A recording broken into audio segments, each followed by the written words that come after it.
Hello, traders. FX Pip Collector here. Today is Wednesday, August 13th, and this is my analysis for gold, and I'm on the 4-hour time frame.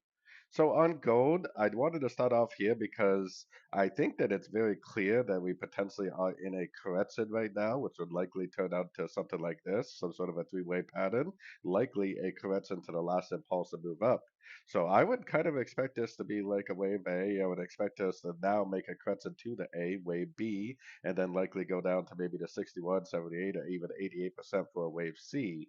So keeping that in mind, let's take it down to the 1 hour time frame. 1 hour time frame is where we had an impulsive five-wave pattern to the downside, so five waves down, likely a wave A. Now we are likely in what I think will be a correction to that wave A, which is likely a wave B, and a wave B is very often a very overlapping, messy pattern, probably up to one of these Fibonacci retracement levels before we potentially make that bigger move down for the wave C, just like I was showing you on the higher time frames. Whether this is like an ABC of B or an ABC of 2, it doesn't really matter because we traded exactly the same either scenario.